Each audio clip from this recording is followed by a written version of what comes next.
Hi guys, कैसे हैं आप सब। Good morning. आज हम स्टडी करने जा रहे हैं क्लास 12th के बायोलॉजी के सेकेंड चैप्टर में, जिसका नाम है sexual reproduction in flowering plants, अर्थात पुष्पी पादपों में लैंगिक जनन। इसको हिंदी में कहते हैं पुष्पी पादपों में लैंगिक जनन। इसके फर्स्ट वीडियो में आप लोगों ने देखा था कि पुष्प के लैंगिक अंग कौन कौन से होते हैं, अर्थात पुष्प की संरचना, पुष्प के भाग, ये सारी चीज़ आप लोगों ने फर्स्ट वीडियो में देख लिया था। आज के पार्ट में हम देखेंगे कि लैंगिक जनन में जो निषेचन पूर्व घटना होती है उसके बारे में देखेंगे कि निषेचन पूर्व घटना में आप लोगों को फर्स्ट लेसन में पढ़ाया था कि लैंगिक जनन के निषेचन पूर्व घटना में होता है युग्मक जनन और युग्मक स्थानांतरण।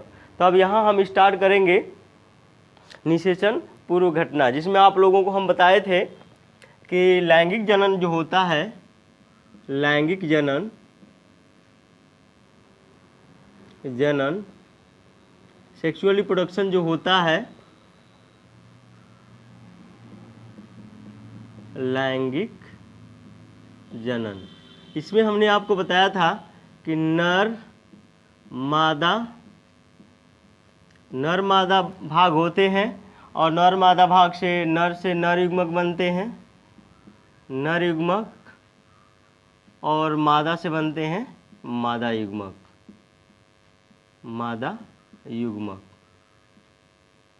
और इन दोनों का संलयन होता है, नर और मादा युग्मक का संलयन, जिसको निषेचन कहते हैं।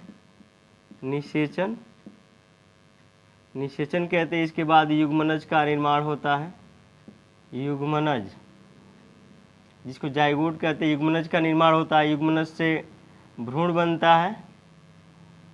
और आपको पता है कि हम प्लांट्स के बारे में पढ़ें तो भ्रूण से सीड का या बीज का निर्माण होता है। याद रखेंगे स्टूडेंट्स, यहाँ पर इस घटना को नर से नर युग्मक अर्थात मादा से मादा युग्मक जो बन रहे हैं, इसको हम पढ़ते हैं निषेचन पूर्व घटना। निषेचन पूर्व घटना,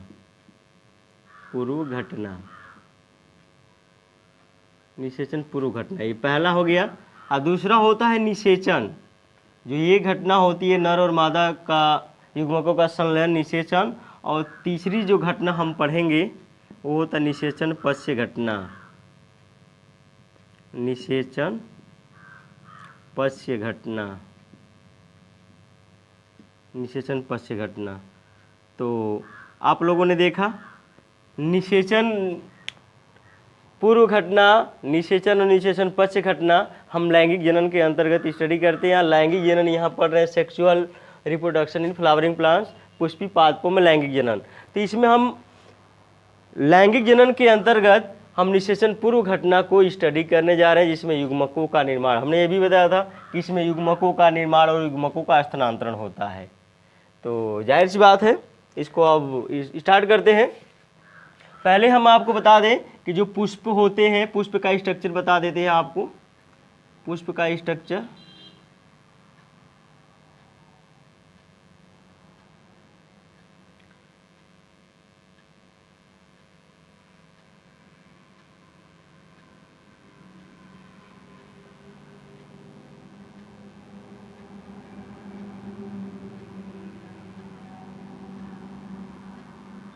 याद रखेंगे स्टूडेंट, पुष्प का स्ट्रक्चर आपको हम पहले ही बता रखे हैं कि आना चाहिए, क्योंकि पूरा जो लेसन है आपका पुष्प पर ही आधारित है। पुष्प के बारे में, पुष्पी पौधों के बारे में हम स्टडी कर रहे हैं, तो इसमें पुष्प का स्ट्रक्चर आपको बिल्कुल आना चाहिए।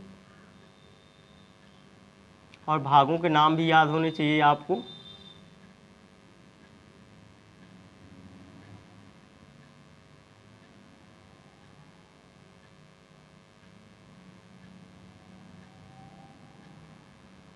इसके बियॉन्ड हो गए,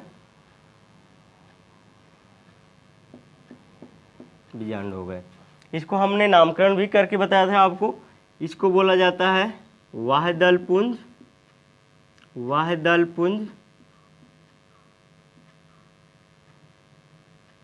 पुंज जिसको कहा जाता है कायलिक्स। ये होता है बच्चों दल पुंज, दल पुंज जिसको कोरोला कहा जाता है, कोरोला। और ये होता है नर भाग, नर भाग जिसको बच्चों आप लोग कहते हो पुमंग, पुमंग जिसको एंड्रोसियम कहा जाता है, एंड्रोसियम, एंड्रोसियम। और ये जो यहाँ से लेकर और यहाँ तक भाग होता है ये कहलाता है मादा भाग, मादा भाग जिसको हम जयांग कहते हैं, जयांग। Gynoecium, gynoecium. ये सारी चीज़ याद रखेंगे। पुष्प के ये भाग हो गए वाय दलपुंज, दलपुंज, पुमंग और जयांग, जिसमें ये दो भाग होते हैं। ये सहायक होते हैं पुष्प के लिए, इसीलिए सहायक चक्र कहलाते हैं, सहायक चक्र। ये सहायक चक्र कहलाते हैं क्योंकि ये पुष्प की सुरक्षा करते हैं या पुष्प की सहायता करते हैं। और ये जो दोनों भाग होते हैं ये आवश्यक चक्र कहलाते हैं, आवश्यक चक्र जो लैंगिक क्रिया में भाग लेते हैं। तो अब स्टार्ट करते हैं।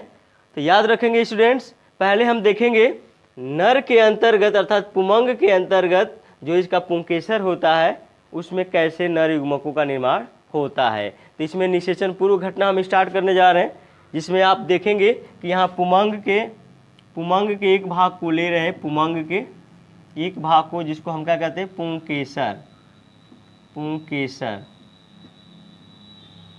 पुंकेसर जिसको स्टेमेन कहते हैं, स्टेमेन। यहाँ पर हम एक भाग को ले रहे थे। देखिए बच्चों ये हो गया है आपका पुंकेसर, ये पुंकेसर हो गए। पुंकेसर के तीन भाग होते हैं, दो भाग होते हैं सॉरी। ये हो गया पुतंतु, पुतंतु जिसको फिलामेंट कहते हैं, फिलामेंट। और ये हो गया बच्चों आपका एंथर, परागकोश, परागकोश जिसमें इसको एंथर बोलते हैं, एंथर। इसमें बच्चों परागकण भरे हैं, परागकण, परागकण, पोलन ग्रेन, पोलन ग्रेन इसमें भरे हैं। अब हमको स्टडी करना है कि ये जो पोलन ग्रेन होते हैं परागकण इसमें कैसे बनते हैं, अर्थात परागकण या लघु बीजाणु इसके अंतर्गत कैसे बनते हैं। इसी को हम निषेचन पूर्व घटना में पढ़ेंगे। तो याद रखेंगे, इसको मिटा देते हैं। इसको फिर डिटेल से आपको बता दें कि परागकोश, परागकोश के अंतर्गत देखेंगे कि कैसे इसका कैसे अरेंजमेंट होता है परागकण का। तो यहाँ भी आपको हमने एक चीज़ का स्ट्रक्चर खींच कर दिखा रहे दो भागों में। तो याद रखेंगे आपको भी ये सारी चीज़ें बनानी चाहिए और आना भी चाहिए आप लोगों को बनाने के लिए।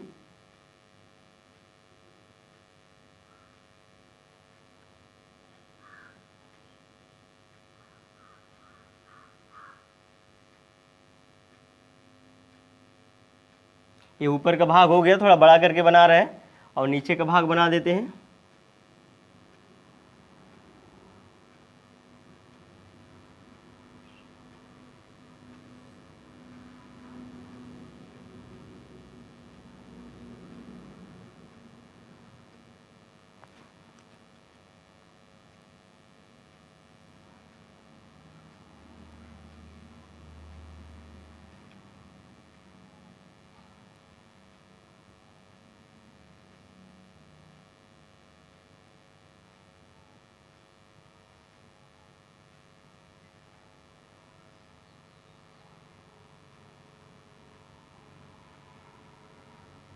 ठीक है बच्चों, ये इसके चैम्बर्स हैं, लघु बीजाणुधानी है। ये लघु बीजाणुधानी है, इसमें लघु बीजाणु अर्थात परागकण भरे होते हैं।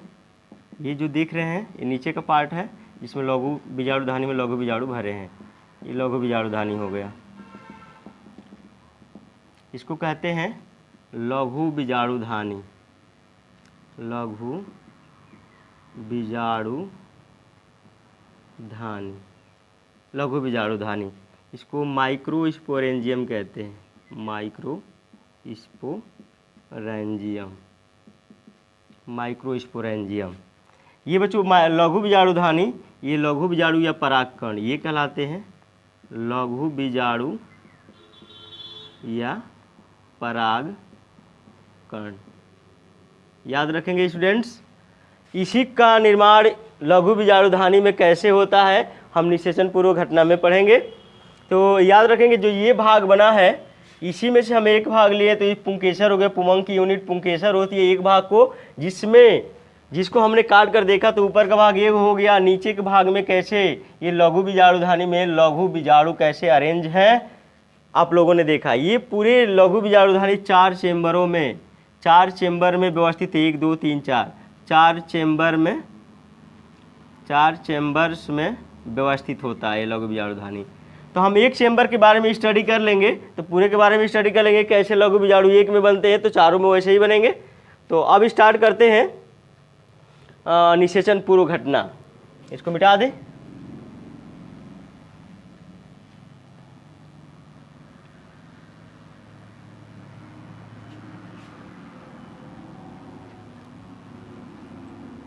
याद रखेंगे स्टूडेंट्स,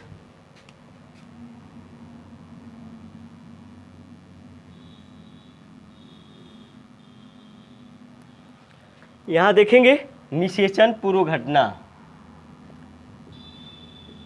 पहली हेडिंग रहेगी निषेचन पूर्व घटना। Pre fertilization, pre fertilization events,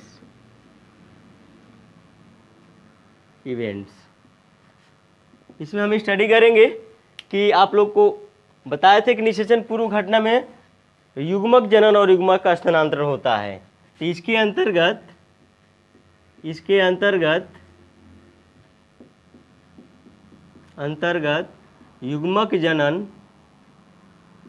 युग्मक जनन एवं युग्मक स्थानांतरण होता है, युग्मक स्थानांतरण होता है। तो निषेचन पूर्व घटना में क्या होता है बच्चों, इसके अंतर्गत युग्मक जनन और युग्मक का स्थानांतरण होता है। तो युग्मक जनन अर्थात युग्मकों का निर्माण होना युग्मक जनन कहलाता है। इसमें युग्मक क्या है, लघु बीजाणु, लघु बीजाणु का निर्माण होना। तो यहाँ पर अब हमारी हेडिंग रहेगी युग्मक जनन में लघु बीजाणु जनन। तो यहाँ पर हमारी पहली हेडिंग रहेगी युग्मक जनन। हाँ, नर में देख रहे हैं, फिर मादा में भी युग्मक जनन देखेंगे। यहाँ पर हो गया युग्मक जनन, और युग्मक जनन में हम किस युग्मक की बात कर रहे हैं, लघु बीजाणु, लघु बीजाणु। तो बच्चों गैमेटोजेनेसिस में हम पढ़ेंगे, गैमेटोजेनेसिस, जेनेसिस के अंतर्गत किसके बारे में पढ़ेंगे, लघु बीजाणु जनन, लघु बीजाणु, लघु बीजाणु जनन, लघु बीजाणु जनन, जिसको कहते हैं माइक्रो स्पोरोजेनेसिस, जेनेसिस। याद रखेंगे स्टूडेंट्स, लघु बीजाणु जनन किसे कहते हैं, लघु बीजाणुओं का निर्माण होना, लघु बीजाणुओं का निर्माण होना लघु बीजाणु जनन कहलाता है। तो लिख सकते हैं लघु बीजाणु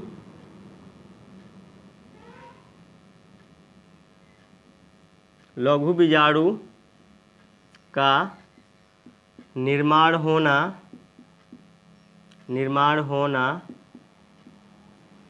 लघु बीजाणु जनन कहलाता है, लघु बीजाणु जनन कहलाता है।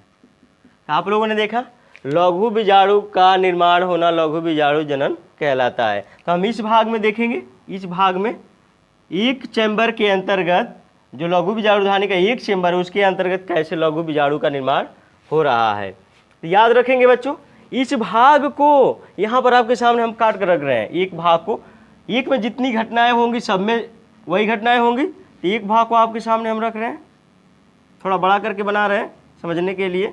एक भाग हो गया, यहाँ से एक भाग हो गया, यहाँ से दूसरा हो जाएगा, यहाँ से ये तीसरा हो जाएगा, चौथा हो जाएगा, ऐसे। तो याद रखेंगे एक भाग में सबसे पहले क्या होता है स्टूडेंट्स कि ये जो लघु बीजाणुधानी का एक चैम्बर होता है, इसमें ये लघु बीजाणुधानी हो गई, लघु बीजाणुधानी माइक्रोस्पोरेंजियम।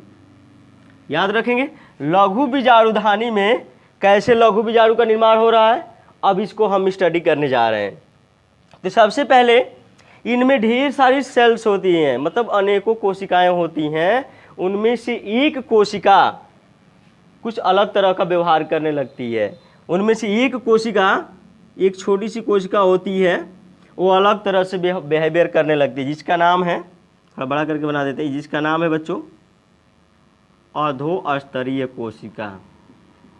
अधोस्तरीय कोशिका, अधोस्तरीय कोशिका, जिसको कहते हैं हाइपोडर्मल सेल। हाइपोडर्मल सेल, यह अधोस्तरीय कोशिका आप देख रहे हैं कुछ अलग तरीके से कार्य करने लगती है। सब कोशिकाओं में ये भी होती है, तो कुछ इसका कार्य क्या हो जाता है, चेंज हो जाता है। और यह अधोस्तरीय कोशिका क्या हो जाती है, आकृति में बढ़ जाती है। तो ये जो कोशिका है बच्चों, यह क्या हो जाती है, थोड़ा आकृति में बड़ी हो जाती है। यहाँ बंटवारा नहीं हो रहा है, बस आकृति में बढ़ रही है। अब इसको कहा जाता है प्रपशु कोशिका।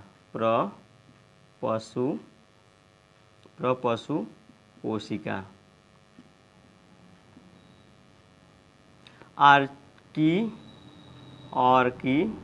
आर्कीस्पोरियल cell.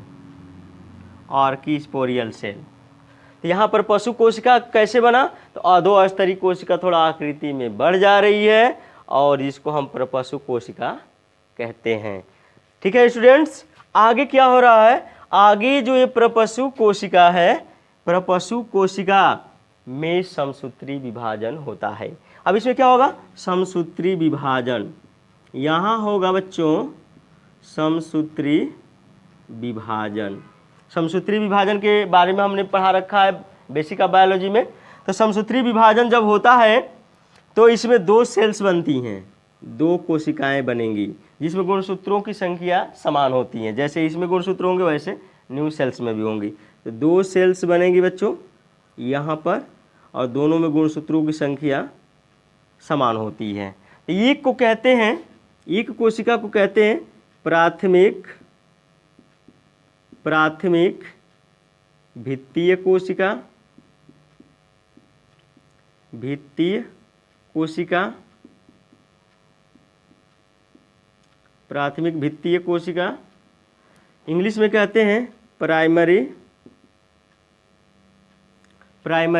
Parietal cell. Parietal cell. जबकि दूसरी जो सेल बनी है इसको बच्चों बोलते हैं लघु बीजाणु। लघु बीजाणु जनन, लघु बीजाणु जनन कोशिका। कोशिका इंग्लिश में कहते हैं माइक्रोस्पोरोजिनस सेल। माइक्रोस्पोरोजिनस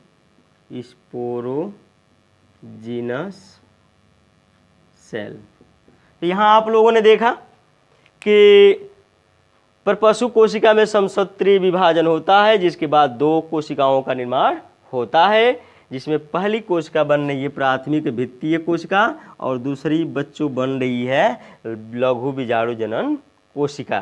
तो यहाँ पर दो कोशिकाएं बनी हैं, तो एक एक का कार्य हम अलग अलग प्रकार से देखेंगे। तो पहले हम किसके बारे में देखेंगे बच्चों? प्राथमिक भित्तीय कोशिका के बारे में, फिर लघु बीजाणु जनन कोशिका के बारे में हम थोड़ा इसके बाद देखेंगे। तो इसको मिटा देते हैं। तो यहाँ पर देखेंगे कि जो प्राथमिक भित्तीय कोशिका होती है बच्चों, इसके अंतर्गत जो प्रपशु कोशिका में समसूत्री विभाजन के बाद बनी है, इसके अंतर्गत बार बार समसूत्री विभाजन होता है। तो समसूत्री विभाजन यहाँ हो रहा है, समसूत्री विभाजन रिपीटेडली हो रहा है, बार बार हो रहा है। तो समसूत्री विभाजन बार बार हो रहा है बच्चों, तो कोशिकाओं का समूह बन रहा है,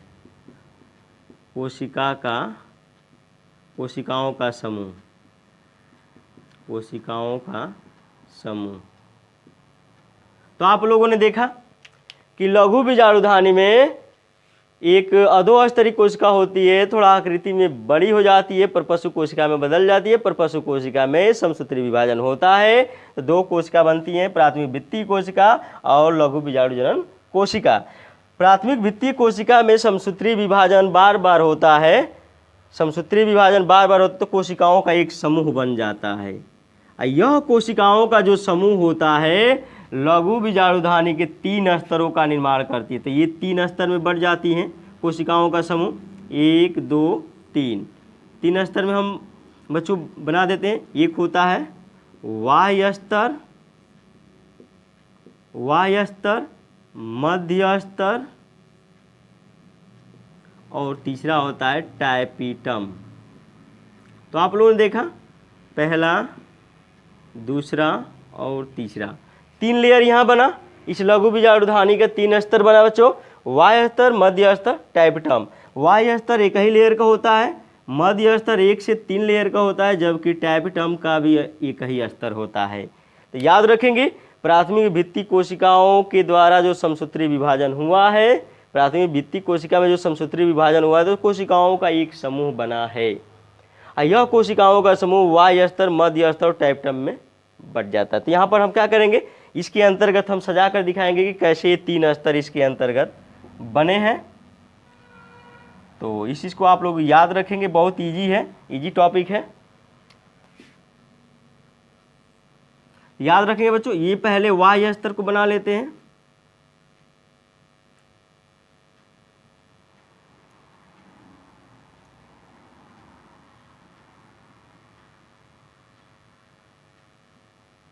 ये हो गया आपका बाह्य स्तर, लघु बीजाणुधानी के बाह्य स्तरों का निर्माण कर रही है ये।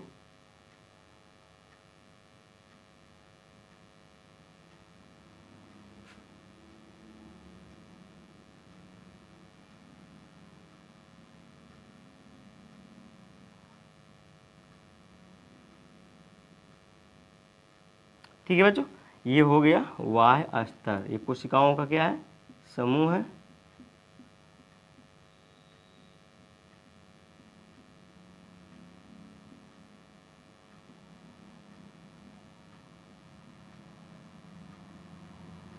ये हो गया आपका बाह्य स्तर। आपको पता है कि बाह्य स्तर एक ही लेयर की है। दूसरा हो गया बच्चों मध्य स्तर, 1 से 3 लेयर का है। तो इसको 1 से 3 लेयर बना लेते हैं। 1 लेयर भी हो सकती है, 2 लेयर भी, 3 लेयर। तो 3 लेयर हम यहाँ पर बना रहे हैं।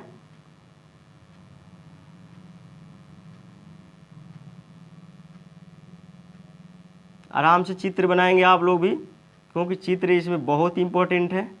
ये बार बार लघु बीजाणु जनन के बारे में एग्जाम में पूछा जाता है। तो जानकारी की दृष्टि से और परीक्षा के दृष्टि से दोनों तरह से आप लोग इसको स्टडी करेंगे। चित्र इजी तरीके से बनाएंगे, बस देखते जाएंगे, आपके माइंड में सेट हो जाएगा। चित्र से घबराएंगे तो फिर आपको बायोलॉजी समझ में नहीं आएगी। ये एक स्तर हो गया, फिर दूसरा स्तर भी देख लेते हैं। ये दूसरा स्तर बना रहे हैं।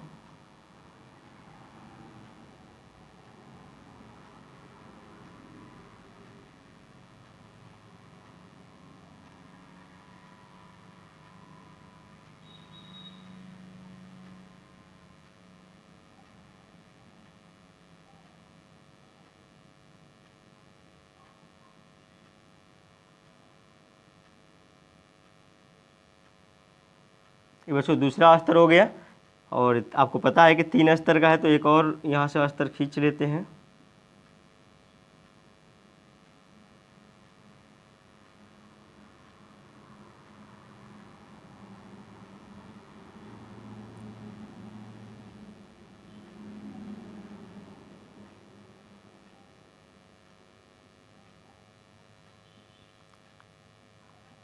ये तीसरा अस्तर हो गया।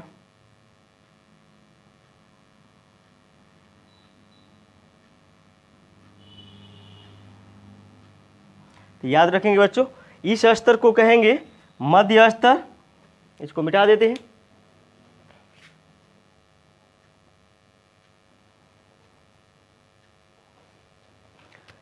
ये हो गया बच्चों आपका तीनों स्तर को कहेंगे, ये तो वाय स्तर हो गया। ये तीनों स्तर किस क्या कहेगा? मध्य स्तर, मध्य स्तर। ठीक है स्टूडेंट्स, मध्य स्तर बन गया। तीसरा था टैपिटम। तो टैपिटम इसके मध्य में होता है, थोड़ा बड़ी बड़ी सेल्स होती हैं।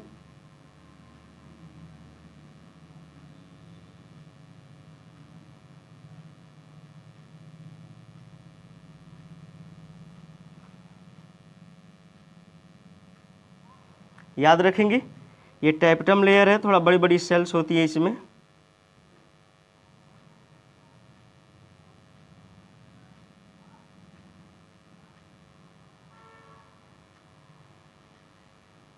ये कई स्तर का भी होता है।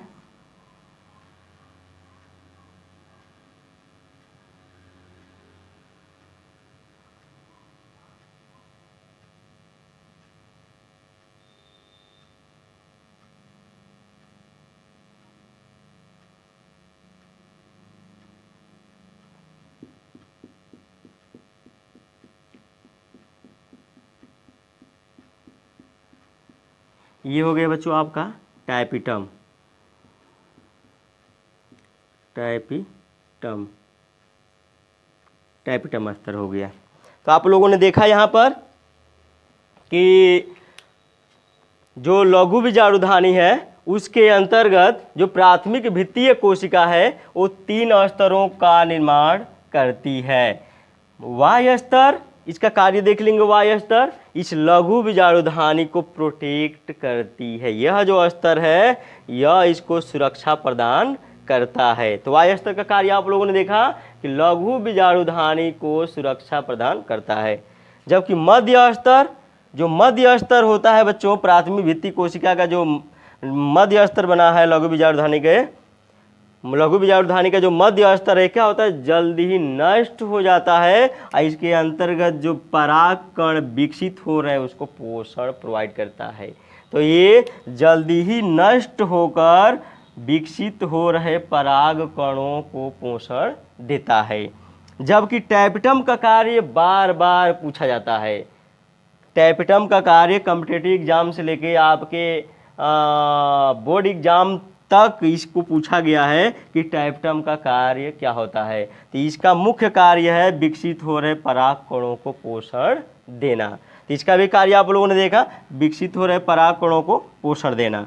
ठीक है बच्चों, तो यहाँ तक आप लोगों ने देख लिया। अभी दूसरी कोशिका बची थी बच्चों, प्राथमिक भित्ति कोशिका। दूसरी कोशिका क्या थी आप लोगों को पता है, जिसका नाम है लघु बीजाणु, लघु बीजाणु जनन कोशिका, लघु बीजाणु जनन कोशिका, जिसको कहते हैं माइक्रोस्पोरोजिनस सेल। यह जो लघु बीजाणु जनन कोशिका होती है बच्चों मध्य में, इसमें क्या होता है? दूसरी ये कोशिका थी, ये पहली थी।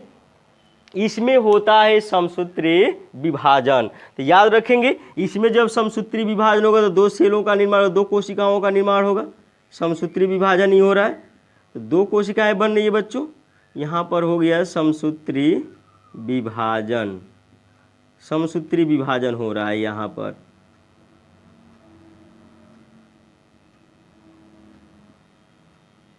समसूत्री विभाजन हो रहा है, 2 कोशिकाएं बन रही हैं। इन दोनों कोशिकाओं को कहते हैं बच्चों लघु बीजाणु, लघु बीजाणु मातृकोशिका, लघु बीजाणु मातृकोशिका। तो याद रखेंगे स्टूडेंट्स, ये जो दो कोशिकाएं बनी है लघु बीजाणु जनन कोशिका में समसूत्री विभाजन से, तो उसको कहा गया है लघु बीजाणु मातृकोशिका। Microspore, microspore mother cell, mother cell दो बनी है। यहाँ पर इसको MMC भी कहा जाता है, याद रखेंगे MMC, माइक्रोस्पोर मदर सेल। ठीक है बच्चों। तो अब इसमें जो दो लघु बीजाणु मात्र कोशिका बनी है, इसमें होता है बच्चों मियोसिस। अब इसमें एक में ये होगा तो दोनों में होगा, दोनों में होता है बच्चों अर्धसूत्री, अर्धसूत्री विभाजन होता है। याद रखेंगे, अर्धसूत्री का मतलब कि नंबर ऑफ क्रोमोसोम्स क्या हो जाएंगे बच्चों, आधे हो जाएंगे। अर्धसूत्री विभाजन हो रहा है यहाँ पर। तो यहाँ पर 4 हेप्लॉयड, 4 अगुणित, 4 अगुणित लघु बीजाणुओं का निर्माण हो रहा है। तो लघु बीजाणु मात्र कोशिका में बच्चों हो रहा है अर्धसूत्री विभाजन। उसके बाद 4, ये 4 अगुणित, 4 अगुणित पराग कणों का, पराग कण, पराग कणों का निर्माण हो रहा है, जिसको लघु बीजाणु भी कहते हैं। जिसको क्या कहते हैं बच्चों, लघु, लघु बीजाणु, लघु बीजाणु। यहाँ आप लोगों ने देखा कि लघु बीजाणु मात्र कोशिका में अर्धसूत्री विभाजन होता है। लघु बीजाणु मात्र कोशिका में अर्धसूत्री विभाजन होता है तो ढेर सारे पराग कणों का निर्माण होता है, लघु बीजाणुओं का निर्माण होता है। तो यहाँ पर आप लोगों ने देखा कि लघु बीजाणु, इसके अंतर्गत हम लोग फार्मेशन करा लिए हैं। तो यहाँ पर बच्चों लघु बीजाणु का फार्मेशन हो रहा था। यहाँ पर 2 सेल थी, लघु बीजाणु मात्र कोशिका 2 सेल्स बनी थी, तो 2 से 1 से 4 बनेगी तो 8 बनेगी। ऐसे ही बच्चों ढेर सारे लघु बीजाणुओं का अर्थात पराग कणों का निर्माण होता है। ये आपके सामने हमने लघु बीजाणु अर्थात पराग कणों का निर्माण लघु बीजाणु धानी में कैसे होता है आपके सामने हमने बताया। फिर से इसको रिपीट कर देते हैं कि सर्वप्रथम लघु बीजाणु धानी में एक अलग प्रकार की कोशिका, सब कोशिकाओं में एक कोशिका ऐसी होती है जो अलग प्रकार से बिहेवियर करने लगती है और आकृति में, जिसको अधोस्तरी कोशिका कहते हैं, जो आकृति में बढ़ जाती है, जिसको प्रपशु कोशिका कहते हैं। प्रपशु कोशिका में समसूत्री विभाजन होता है तो 2 कोशिकाओं का निर्माण होता है, प्राथमिक भित्तीय कोशिका और दूसरा लघु बीजाणु जनन कोशिका। प्राथमिक भित्तीय कोशिका में बार बार समसूत्री विभाजन होने के पश्चात लघु बीजाणु धानी के 3 स्तरों का निर्माण करती है, वाय स्तर, मध्य स्तर और टाइपिटम। वाय स्तर सुरक्षा प्रदान करती है, जबकि मध्य स्तर जल्दी ही नष्ट होकर विकसित हो रहे परागकणों को पोषण देती है और टाइपिटम का कार्य भी वही होता है बच्चों, पोषण देना।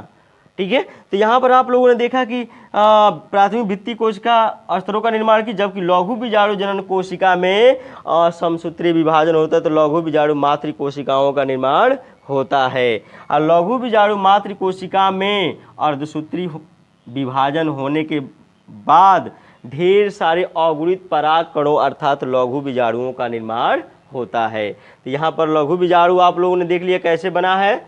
आप लोग इसको विशेष तौर से पूरा केयरफुली ध्यानपूर्वक इसको स्टडी करेंगे, पढ़ेंगे। अब इसके बाद देखेंगे पराग कण या लघु बीजाणुओं की संरचना के बारे में। आगे हमारा टॉपिक होगा लघु बीजाणु जनन के बाद पराग कण की संरचना या पराग कण की संरचना देखते हैं।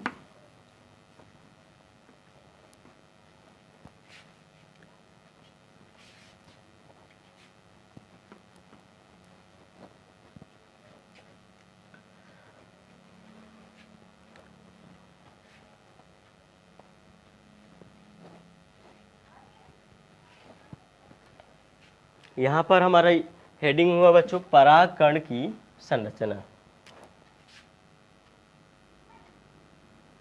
पराग कण की संरचना।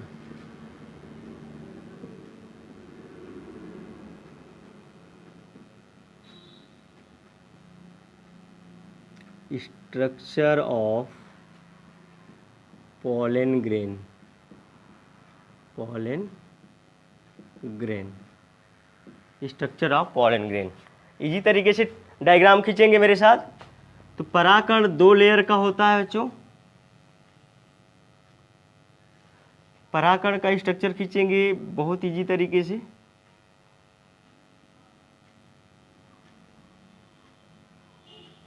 ये जो वाय लेयर होता है इसमें जगह जगह छिद्र, पोर्स पाए जाते हैं, छिद्र पाए जाते हैं।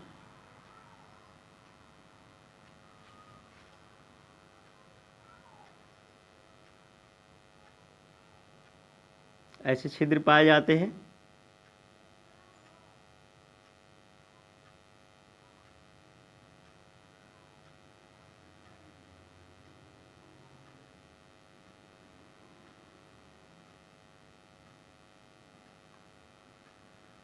ठीक है बच्चों, ऐसे भी आपके किताब में दिया होगा, ऐसे ऐसे करके बाहरी लेयर को थोड़ा ऐसे कर दिया होगा, ऐसे। जैसा आपको समझ में आए वैसे बना सकते हैं। ये इजी तरीके से बनाएंगे आप लोग। याद रखेंगे इसमें इस न्यूक्लियस हो गया। आपको पता है कि नंबर ऑफ क्रोमोसोम हैप्लॉइड है। ये जो होती है बाहरी लेयर, इसको बच्चों कहा जाता है वाह्य चोल, वाह्य चोल, जिसको इक्जाइन कहते हैं, इक्जाइन। ये जो अंदर की होती है बच्चों इसको कहा जाता है अंतःचोल, अंतःचोल, जिसको इंटाइन कहते हैं, इंग्लिश में इंटाइन।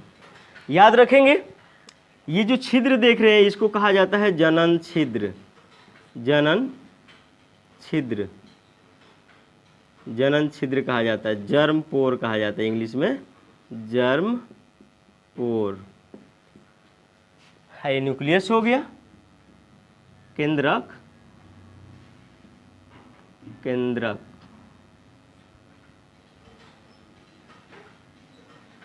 केंद्रक, न्यूक्लियस, न्यूक्लियस।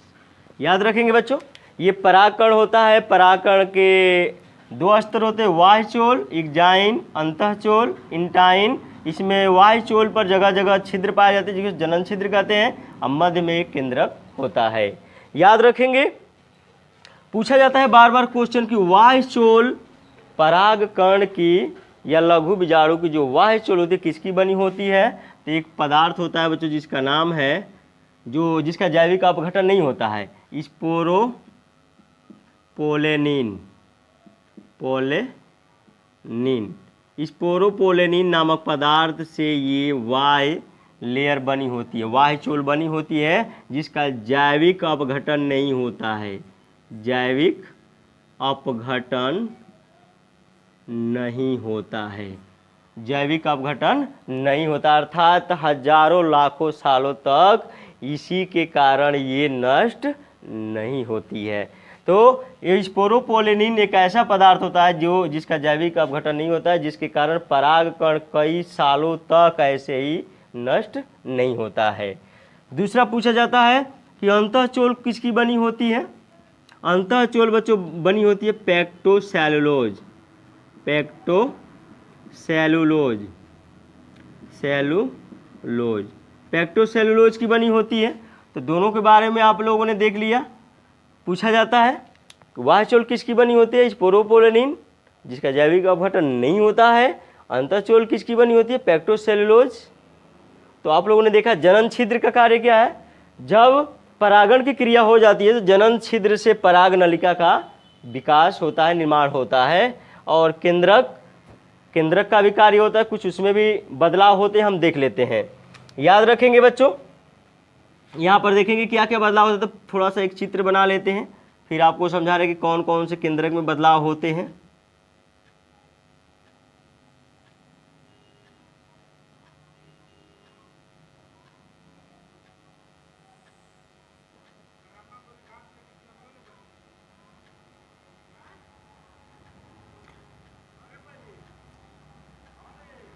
याद रखेंगे बच्चों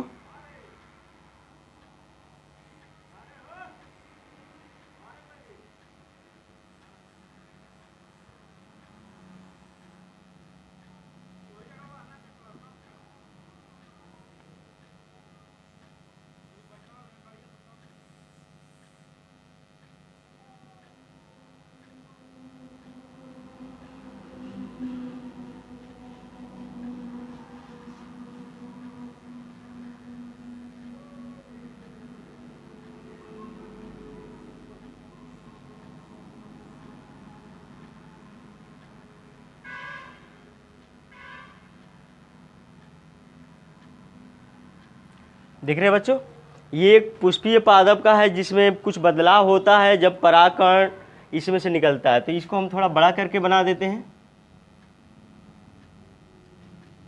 ऐसे। जैसे ही इसका स्फुटन होता है, जैसे ही इसका स्फुटन होता है, इसमें परागकण बाहर निकलते हैं ऐसे। तो स्फुटन के समय जब परागकण इसमें से बाहर निकलते हैं, ये परागकण इसमें से बाहर निकलते हैं, तो इसके केंद्रक में विभाजन हो जाता है। याद रखेंगे कब हो रहा है?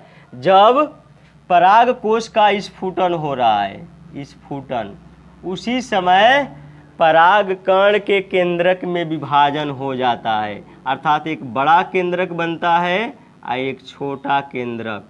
बड़े केंद्रक को बच्चों कहते हैं वर्धी केंद्रक, वर्धी केंद्रक, जिसको वेजिटेटिव न्यूक्लियस कहते हैं, वेजिटेटिव न्यूक्लियस।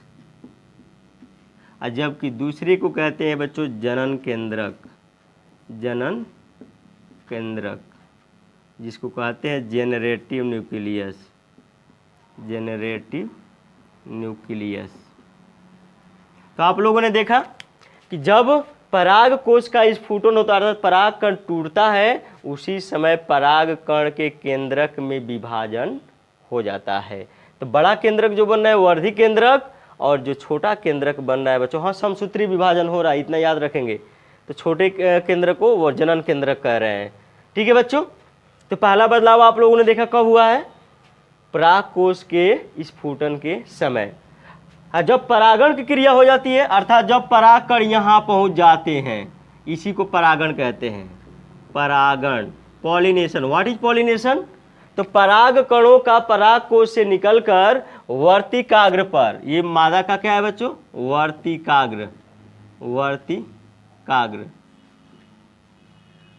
स्टिग्मा बोलते हैं, स्टिग्मा, स्टिग्मा, जिसको वर्तिकाग्र भी हिंदी में कहते हैं, वर्तिकाग्र। तो यहाँ पर आप लोगों ने देखा पराग कणों का वर्तिकाग्र पर पहुँचना ही परागण कहलाता है। तो जब परागण की क्रिया होती है, अर्थात परागकण यहाँ पहुँच जाते हैं, उस समय भी एक बदलाव होता है। जो जनन केंद्रक होता है, यह जनन केंद्रक यह जनन केंद्रक में समसूत्री विभाजन होता है, 2 केंद्रक का और निर्माण करता है, 2 न्यूक्लियस, जिसको बच्चों कहते हैं नर युग्मक, नर युग्मक। यहाँ पर आप लोगों ने देखा कि जब परागण हो जा रहा है, ये परागकण वर्तिकाग्र पर पहुंच जा रहे हैं, तो जनरेटिव न्यूक्लियस, जनन केंद्रक, विभाजित होकर 2 नर युग्मकों का निर्माण कर रहा है। यह दोनों नर युग्मक, यहाँ से एक पराग नलिका, इससे एक पराग नलिका निकलेगी, यही पराग नलिका यहाँ निकाल कर दिखा रहे हैं। यह पराग नलिका आकर इससे मिल जाएगी, यह पराग नलिका आकर इससे मिल जाएगी। इसमें दोनों नर युग्मक क्या होंगे? आएंगे, और यहाँ पर आकर मादा युग्मक से संलयन होगा। और दूसरे का बच्चों, दूसरे का द्वितीयक केंद्रक से संलयन होगा, और बाद के टॉपिक में आप लोगों देखेंगे। तो कहाँ कहाँ कैसा बदलाव हो रहा है आप लोगों ने देखा, और समझ में भी आपको आया होगा। इसको बच्चों ट्यूब, पॉलन ट्यूब कहते हैं, पराग नलिका कहते हैं, जो परागकण से विकसित होकर आकर बीजांड तक मिलती है। ठीक है बच्चों, तो जाहिर सी बात है, ये नर युग्मक का निर्माण कैसे हुआ और परागकण का निर्माण कैसे हुआ, लघु बीजाणु का निर्माण कैसे हुआ, टोटली बात एक ही है। ये आप लोगों ने देखा है आज लघु बीजाणु जनन के अंतर्गत। अब आगे की वीडियो में देखेंगे गुरु बीजाणु जनन, अर्थात मादा के अंतर्गत मादा युग्मक का निर्माण कैसे होता है, उसको हम पढ़ेंगे एक हेडिंग में, गुरु बीजाणु जनन। ठीक है बच्चों, तो रन देते हैं यहीं तक। पसंद आए तो लाइक, शेयर एंड कमेंट, साथ साथ सब्सक्राइब भी करें। धन्यवाद।